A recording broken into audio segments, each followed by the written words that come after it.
In October 2016, the eastern part of America was suddenly disconnected from the online world. Companies such as Netflix, Reddit, and Twitter, among others, would soon be unserviceable. Unbeknownst to them, the largest cyber attack in history was taking place, and it was all being orchestrated in the comfort of a student dorm room. But who was the hacker behind all this, and why did it all begin with Minecraft?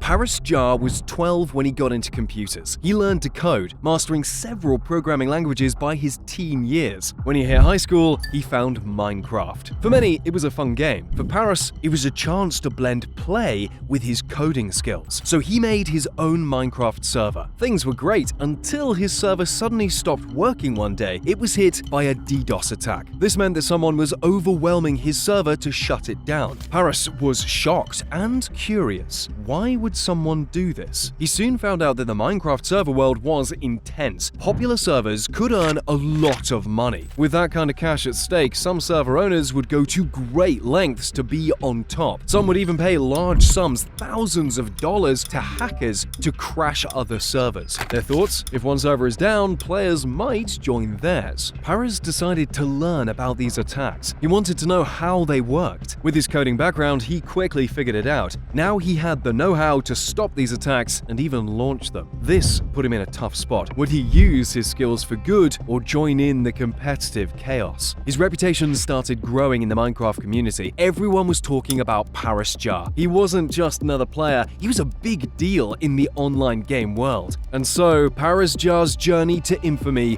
had begun.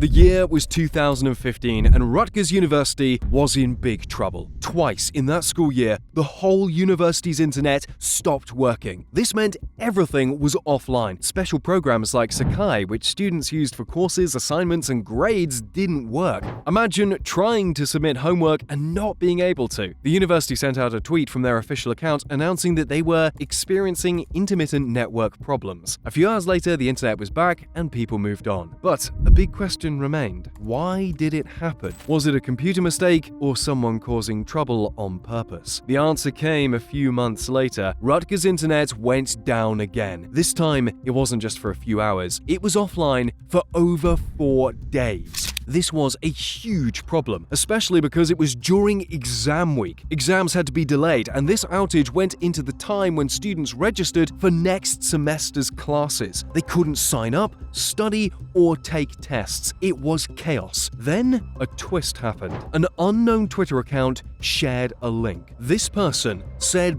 they caused the outages. They bragged, saying Rutgers' IT team was a joke and that the university's defenses were weak. They wrote, "This is the third time that I've launched DDoS attacks against Rutgers, and every single time the Rutgers infrastructure crumbled like a tin can under the heel of my boot. This is a surefire sign that somebody needs to be fired." This was a big problem for Rutgers. And the worst part was that the attacks didn't stop. Throughout that year, Rutgers faced these outages many more times. The university spent millions on better cyber defense, but every time they tried to stop the hacker, they failed. And each time that same hacker would mock them on Twitter. They were openly making fun of Rutgers, and no one knew who they were. The whole situation took a wild turn years later. During another big mess, someone found an old online post. It was trying to reveal the identity of the person causing the attacks. A lot of that info turned out to be wrong, but one thing was right. The email in the post matched an account on a hacker website, and guess whose email it was? Paris Jar's. Everyone thought the attacks on Rutgers might be coming from faraway places like China or Eastern Europe, but no. It was all happening from inside Rutgers. Paris was right there, living in the dorms, going to classes. He was a student at Rutgers from 2014 to 2016, and during that time, he was causing all this chaos. Now, things started to fit together. Paris knew how to do these attacks from his Minecraft days, and he did these attacks when exams were close. Why? because it gave him more time to study. Plus, he probably found it fun to watch the chaos. By the time Paris left Rutgers in 2016, he had caused so much trouble. We're talking about damages over $8.6 million. Rutgers had a big problem. One of their students had been the enemy all along. But with Paris gone, what would Rutgers do next? And where was Paris heading now? Paris was always hooked on Minecraft, even after causing a storm at his university. It wasn't just the game, but the friendships he made. Two players, Josiah White and Dalton Norman, stood out. These three had more in common than just gaming. They shared an ambition to accomplish something greater, and together, they were about to create their biggest controversy yet. While the world saw them as regular Minecraft players or schoolboys, they were plotting. They began to create and spread a sneaky kind of software called malware. This wasn't the everyday malware we hear about targeting computers and smartphones. No, this was something different, something more cunning. They looked at the world around them and saw an opportunity in the most unlikely places. Smart light bulbs, internet-connected fridges, and even security cameras. To anyone using these devices, everything seemed normal. Turn on a light, open a fridge, check the footage on a security camera, it all worked as it should. But in the background, these devices were no longer the same. They had become a part of a silent army. This army of gadgets, now under the trio's control,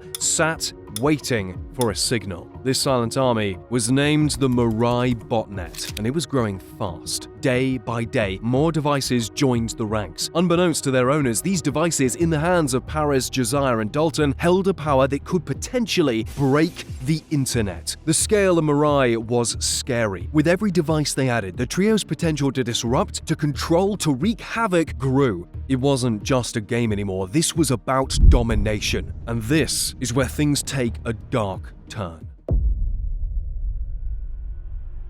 Mirai first showed its power with an unnamed internet service provider. They got an email, pay $5,000 in Bitcoin or face an attack. But they didn't pay. And soon their systems crashed from a huge wave of internet traffic, over 30 gigabytes per second. And Mirai, it grew super fast. Its army doubled every 76 minutes. In less than a day, over 65,000 devices were infected. But Paris, Josiah, and Dalton wanted more than just control. They wanted money. They started a booter service. Think of it as a shop where people could pay, say, $5 to $50 to use Mirai for their own mini attacks. This was big business indeed. Then came OVH, a large French company that had many Minecraft servers. They were asked for money to avoid an attack. They also decided not to pay. What followed was an attack so large, with 1.1 terabytes per second of traffic, that it made the news. Now, everyone knows about Mirai. It wasn't just a hacker's toy, it was an empire with 300,000 devices and lots of people paying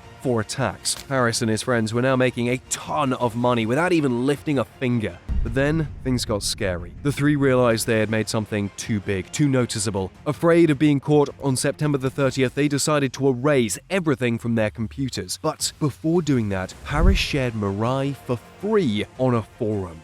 Why? To confuse people and hide where it came from. The message was clear. He was done with DDoS attacks and wanted out. But now Mirai, the biggest botnet ever, was out there for anyone to use. So with Mirai free for all, what chaos would come next?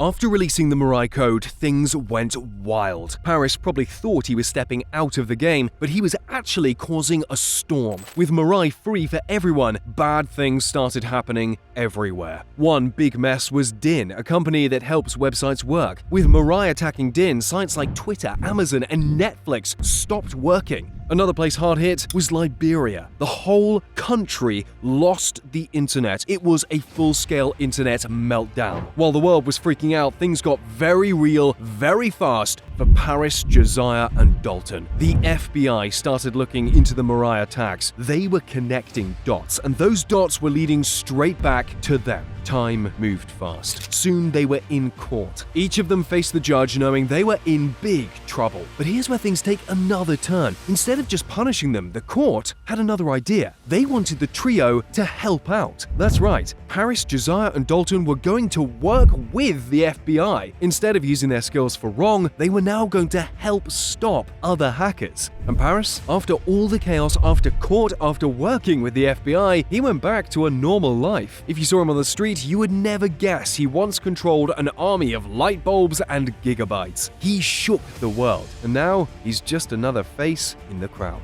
In the shadows, Paris Jar transformed from a Minecraft enthusiast to a tech legend. His journey leaves us wondering, in a world so connected, who else hides behind the screen, waiting for their moment? And as Paris fades into the crowd, we're left asking, what could he or anyone inspired by him do next? Subscribe to find out.